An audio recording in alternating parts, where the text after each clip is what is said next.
Okay, be honest. Someone asks you, "How was your weekend?" And in your head, you're thinking about the amazing time you had, the food, the walk, the movie, but out loud, you say, "It was good." That's it. 2 words. It was good. And then, silence.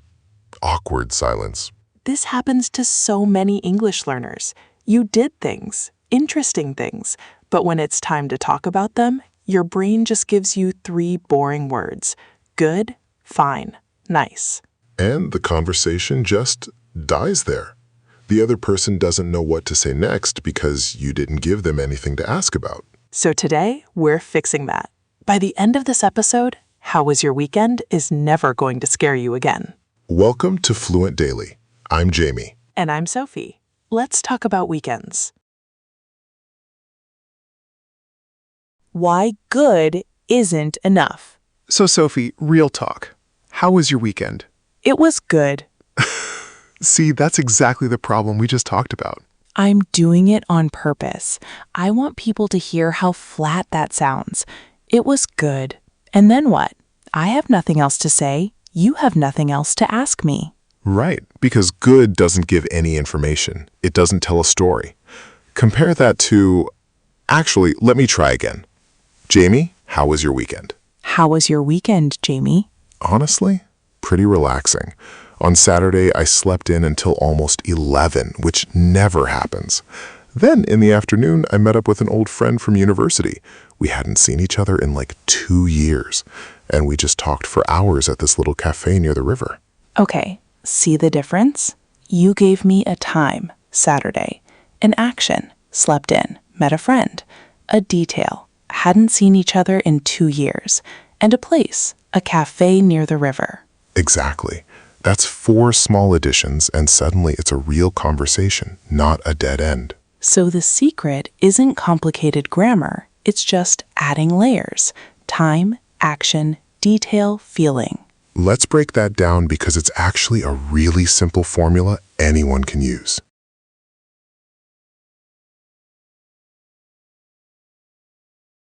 The 4-part formula. Okay, here's the formula. 4 parts. Write these down if you're taking notes. Number 1, when. Saturday morning, Sunday afternoon, Friday night. Number 2, what you did. The actual activity. Went hiking, watched a film, cooked dinner. Number 3, a small detail.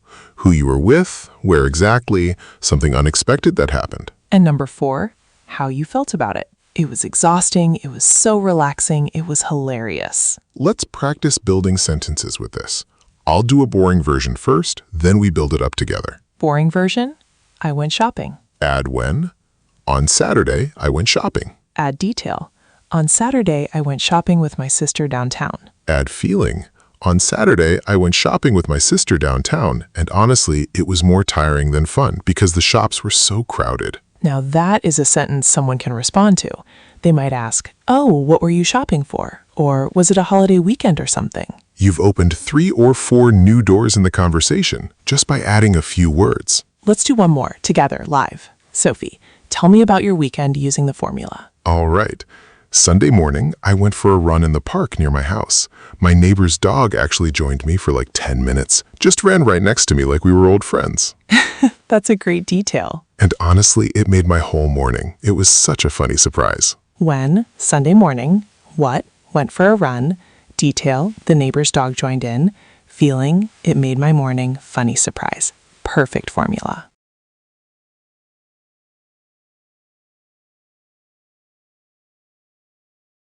Vocabulary breakdown.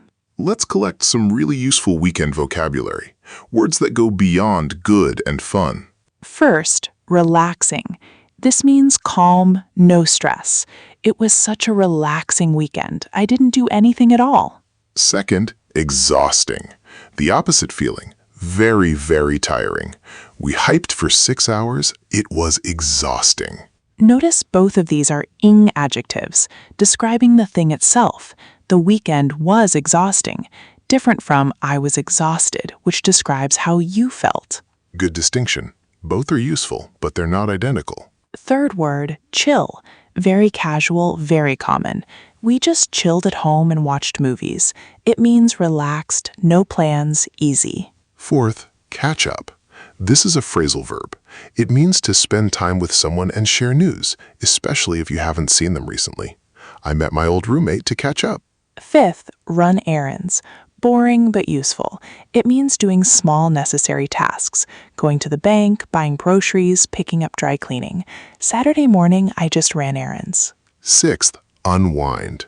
Similar to relax, but specifically about releasing stress after a busy week. After a long week at work, I just wanted to unwind. Seventh, spontaneous. Unplanned, sudden. We had this spontaneous trip to the coast. We didn't plan it at all, we just left. Eighth, low-key. Also very casual. Means simple, not fancy, not a big event. It was a pretty low-key birthday, just family and pizza. Ninth, packed. When your schedule is full of activities. My weekend was so packed, I barely had time to breathe. 10th, a lazy day, weekend. Doing very little on purpose and enjoying it. We had such a lazy Sunday, stayed in pajamas until noon. Let's use a few of these in a mini exchange. How was your weekend? Honestly, pretty packed. Saturday was errands all day, but Sunday we finally got to unwind. Total lazy day. What about you? Mine was low-key too. Just a chill Friday night in, and then Sunday I caught up with a friend I hadn't seen in months. See how naturally those words fit? None of them are complicated, they're just more specific than good. Grammar focus, past simple versus past continuous. Now let's talk grammar, because weekend stories are really where past simple and past continuous come alive. Quick reminder, past simple is for completed actions. I watched a movie. We went to the beach. One action, finished. Past continuous is for actions in progress, often interrupted by something or as background to another action. I was watching a movie when my phone rang. The structure for past continuous is was, were plus verb ing. I was cooking. They were walking. She was reading. Here's why this matters for weekend stories specifically. Past continuous lets you set a scene, and then past simple tells us what happened in that scene. It's much more natural storytelling. Compare these two versions. Flat version. I was in the park. I saw my old teacher. We talked. Now with the mix, I was walking through the park on Saturday when I suddenly saw my old teacher from high school. We ended up talking for almost an hour. I was walking sets the background scene, past continuous. I saw the interrupting event, past simple. We ended up talking, the result, past simple. Let's do some practice sentences. I'll give a scene, you finish it. Go ahead. On Saturday afternoon, I was cooking dinner when? When the power suddenly went out. Perfect. On Sunday morning, I was jogging in the park when? When it started raining really heavily. We were watching a film at home when? When our neighbor knocked on the door asking for help. Notice the pattern. Background action with was, were plus ing, then a sudden completed action interrupting it. This is honestly one of the fastest ways to make your weekend stories sound more natural and less like a list. I did this, then I did this, then I did this. Gets boring fast. Let's also touch on time expressions that work well with weekend talk. On Saturday, on Sunday morning, over the weekend, this past weekend, last weekend. Small note, many learners say in the weekend. In most English dialects, we say on the weekend or at the weekend. British English tends to prefer at the weekend. American English prefers on the weekend. Both are correct depending on where you're speaking, just not in the weekend. Pronunciation practice. Let's work on pronunciation now because some of these weekend words trip people up. First word, weekend itself. 2 syllables, week-end. Stress on the first syllable, not week-end. Say it with me slowly. Week-end, week-end. Now at natural speed, weekend, weekend. Second, exhausting. This one's tricky. Exhausting. The H is silent and the stress is on the second syllable. Exhausting, not exhausting. Try it. Exhausting, exhausting. Third, relaxing. Relaxing. Stress on the second syllable. Relaxing. Notice the X sounds like KS. Relaxing. Fourth, the phrase catch up. In fast, natural speech, this often blends together. Catch up, almost one word. Let's catch up soon becomes let's catch up soon. Try saying the full sentence at natural speed. I want to catch up with you this weekend. Notice want to often becomes wanna in casual speech too. Fifth, errands. Errands. 2 syllables, stress on the first, not errands. Errands. Errands. I ran some errands. Let's practice a full natural speed sentence with linking and reductions. I'll say it slow first, then fast. Slow. What did you do this weekend? Fast, natural. What'd you do this weekend? That's a huge reduction. What did you becomes almost what'ja in casual native speech. You'll hear this constantly. You don't need to speak this way yourself right away, but you absolutely need to recognize it when you hear it, or conversations will confuse you. One more. Did you have a good weekend? Often becomes did you have a good weekend in fast casual speech. Let's practice the full question 2 ways. Formal/clear. Did you have a good weekend? Casual/fast. Did you have a good weekend? Try both out loud. Pause the episode if you need extra repetitions. Full natural conversation. Now let's put everything together, vocabulary, grammar, natural pronunciation, into one full, realistic conversation. Listen first, then we'll break it down. Hey, long time no see. How was your weekend? Oh my gosh, it was actually pretty eventful. Saturday started off really low-key. I was just running errands in the morning, but then my sister called and invited me to this spontaneous trip to the lake. No way. That sounds amazing. Did you go? Yeah, we just packed a bag in like 20 minutes and left. We were driving there when we got completely stuck in traffic for like an hour, which was frustrating. But once we arrived, it was totally worth it. What did you guys do at the lake? We swam, had a little picnic, just talked for hours. It was so relaxing. Honestly, exactly what I needed after such a packed week at work. What about you? What did you get up to? Mine was way more low-key. Friday night, I just stayed in, watched a couple episodes of that show everyone's talking about. Saturday, I caught up with an old university friend. We hadn't seen each other in almost 2 years. Oh wow, how was that? It was great. Actually a bit surreal at first because so much has changed. But we ended up talking for like 4 hours straight. Time just flew by. That's so nice. And Sunday? Sunday was my lazy day. I basically stayed in pajamas until 2 p.m. No shame. Honestly, we all need a day like that sometimes. Exactly. Okay, let's break down what just happened in that conversation. Notice how many follow-up questions appeared naturally. Did you go? What did you guys do? How was that? Because both people gave enough detail to make the other person curious. Also notice the past continuous use. We were driving there when we got stuck in traffic. That's the scene setting technique from earlier. And notice the vocabulary. Eventful, low-key, spontaneous, packed, relaxing, surreal, lazy day. Natural, not forced, all connecting to real feelings. This is genuinely what a native-level weekend conversation sounds like. Not perfect grammar every second, but real detail, real reactions, real flow.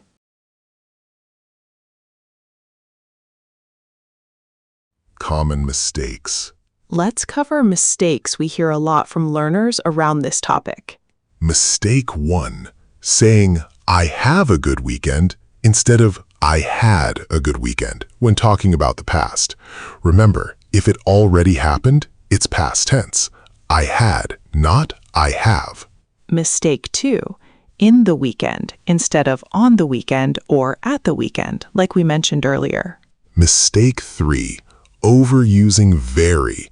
It was very good, very nice, very fun. Instead, use stronger words. Amazing, exhausting, relaxing, hilarious. One strong word beats very plus a weak word. Mistake 4. Answering with just one word and stopping. Good. Full stop.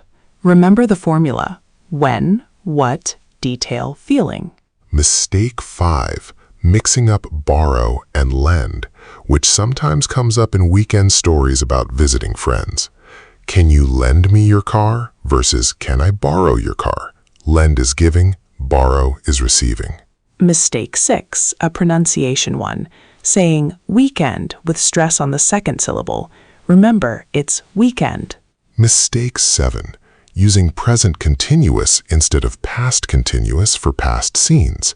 Saying, I am walking in the park when I see my teacher, instead of, I was walking when I saw. If you catch yourself doing any of these, don't worry. They're extremely common, and just noticing them is already progress.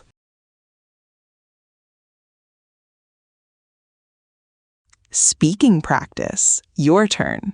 Now it's your turn to practice out loud. We're going to give you prompts. Pause the video after each one and answer using the 4-part formula. Prompt 1. What did you do last Saturday morning? Remember, when, what, detail, feeling. Prompt 2. Did anything unexpected happen this past weekend? Prompt 3. Was your weekend more relaxing or more packed? Why? Prompt 4. Describe something you were doing when something else happened. Practice that past continuous plus past simple combination. For example, I was cooking dinner when my friend called. Prompt 5. Ask a partner, a friend, or even yourself out loud, how was your weekend? And answer fully. No one-word answers allowed. Great work! The more you say these sentences out loud, even alone, the more naturally they'll come out in real conversations.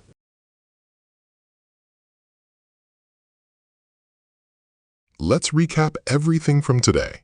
We learned the 4-part formula: when, what you did, a small detail, how you felt. We learned 10 vocabulary words: relaxing, exhausting, chill, catch up, run errands, unwind, spontaneous, low-key, packed, and a lazy day. We practiced past simple versus past continuous for natural storytelling. I was walking when I saw. We worked on pronunciation, weekend, exhausting, relaxing, and natural reductions like wedja and didja. And we heard a full natural conversation putting it all together. For homework, write 3 to 5 sentences about your actual last weekend using the 4-part formula. Try to include at least one past continuous sentence. Then say it out loud, record yourself if you can, and listen back. Do you sound natural? Are you using any of today's vocabulary? Bonus challenge. This weekend, when someone asks how your weekend was, actually answer with detail. Watch how the conversation changes. Drop your weekend sentence in the comments below. We'd genuinely love to read them. That's it for today's episode of Fluent Daily. If this helped you, hit subscribe and turn on notifications so you don't miss Tuesdays, Thursdays, and Saturdays episodes. Next time, we're tackling something a lot of you asked for, talking about your job and what you do for work. Until then, have a great weekend, and when someone asks how it was, you know what to say now. See you next time. Bye.